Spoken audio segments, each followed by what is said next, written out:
Ардчилсан намын уулуурхай хүнд үйлдвэрийн бодлогын зөвлөл Өмнөгов аймагт ажиллаж уулуурхайн томоохон үйлдвэрүүдийн үйл ажиллагаатай танилцлаа. Уулуурхайн ашиг улсын эдийн засгийг тодорхойлж буй энэ үед салбарын хөгжлийн бодлого зөв явах ёстой. Тэмч учраас уулуурхайн бодлогын зөвлөл Өмнөгов аймаг дахь уулуурхайн компаниудын өнөөгийн нөхцөл байдалтай танилцж цаашдын хөгжлийн бодлогыг боловсруулахаар ажилласан юм а. Мөн өвөр Монголын өөртөө засах орны Ордос хот болон Бугад, Халиут хотууд дахь нөөцний үйлдвэрүүдийн сайн туршлага, хөгжлийн загварыг Монголын хөрсөнд буулгах боломжийг судаллаа. Ардчилсан нам Монголын улс төрийн намуудаас анх удаа бол бодлогын нам болох хэмжээлт тавьсан байгаа. За бодлогын нам болох хэмжээлтээ хэрэгжүүлэхдээ бол 17 одоо бодлогын зөвлөлийг зохион байгуулж ажиллаж байна. За энэ одоо бодлогын зөвлөлүүдийн үйл ажиллагаа Монгол орны нийгмийн эдийн засгийн одоо бүхий чиглэлээр өнөөдрийн улс орны нийгмийн эдийн засгийн бод байдал дүгнэлтийг за мөн ирээдүйн одоо улс орны нийгмийн хөгжлийн эдийн засгийн одоо зорилтыг тохиолох ийм одоо чиглэлээр үйл ажиллагаа явуулж байна. За ингээд одоо уулуурхай хүнд үйлдвэрийн бодлогын зөвлөл Өмнөгов аймгийн тавталгын орд газар, оюутлогын орд газар, за нүүрс байгалийн эрс баялагын тээвэрлэлтийн бүс нутаг, цагаан хад, за ингээд одоо хилийн бомтуудаар ингэж ажиллаа.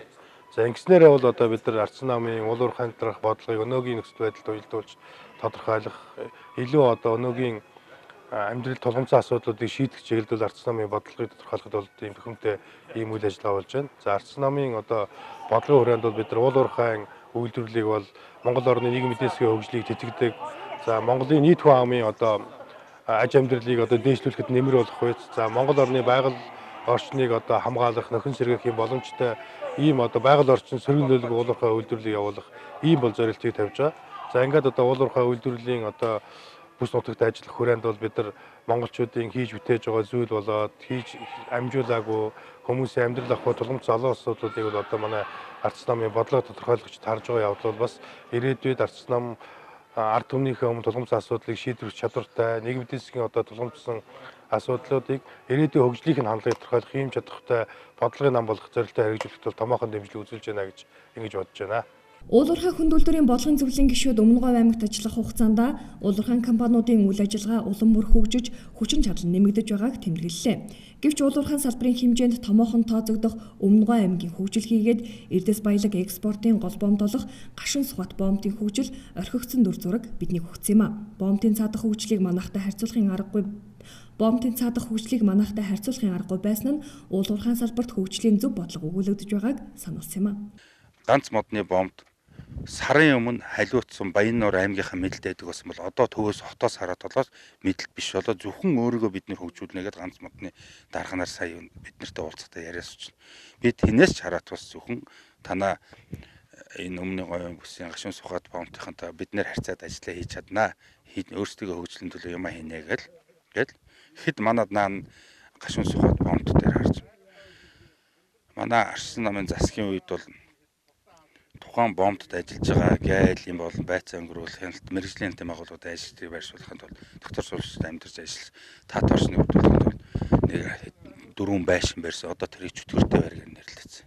Яасан гэсэн чинь хилийн тухай хуулинд 15 км-т хилд ойрхон юм барьж болохгүй гэдэг. Тэгээд тэр хуулиндаа баригдаад тэнд ажиллаж амьдарч байгаа хүмүүс нь сайн нөхцөлөөр хангах ямар ч боломжгүй болж байна. Тэгэс одоо хууль манай гашуун сухад бомтын барилахад аливаа хууль дүрмийг зөрчсөн албан ёсны зөвшөөрөлтэй байшин биш гээл бод.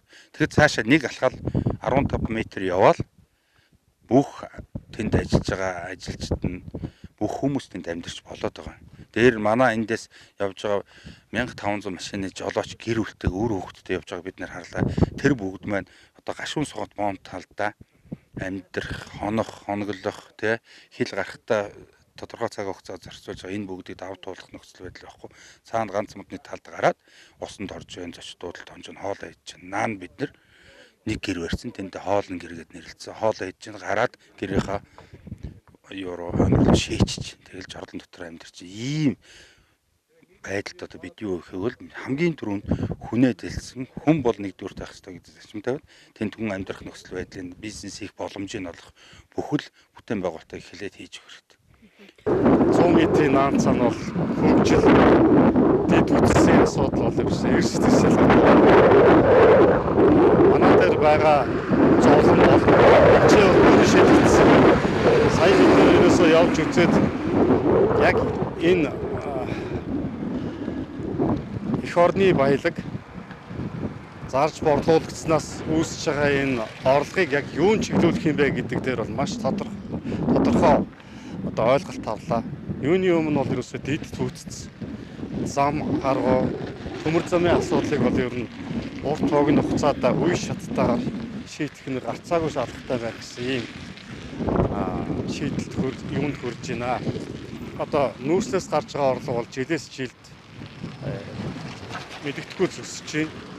Тэр олж байгаа орлогосоо бол тодорхой хэмжээний хөрөнгийг дэд бүтцээрээ суулгаж өгөөд дэд бүтцээ бол яаралтай их юм байна. Ёстой байна. Юунд замын хувьд бол ерөөсөө сая харлаа. Хоёр урсгал нь тусдаа хоёр игнэтэй. Хоёр игнэтэйгээс нэг нь болохоор яг ачаатай байгаа хэсэг нь давхар зузаан зам тавих хэрэгтэй байна. Буцаж байгаа хэсэг нь бол арай нэмхэн нөгөө ачааллаас шалтгаалж одоо ийм хоёр өөр хийж байна. За мэдээж ерөөсө төмөр замыг бол бас заавал яаралтай урт хугацаанд шийдэж явахгүй болохгүй юм байна. Энэ дээр бол бид нар бол тодорхой хэмжээний ажил зохиож, бодлого боловсруулж энийг бид нар заавал хийх ёстой гэж харж байна. Ардчилсан нам бодлогын нам болох шинжилгээний хүрээнд намын дэргэд 16 бодлогын зөвлөлөө байгуулж ичлээд жилийн үр үзэж байна. Энэ хугацаанд улс орны нийгмийн эдийн засгийг хамарсан бодлогын зөвлөлүүд ойрын болон дунд хугацааны хөгжлийн бодлого зорилтыг тодорхойлон ажиллаж байгаамаа. Бодлогын зөвлөлүүдийн хийж хэрэгжүүлж байгаа судалгаа хөгжлийн бодлого суйрлан ардчилсан намын мөрийн хөтөлбөр боловсруулагдах учиртай.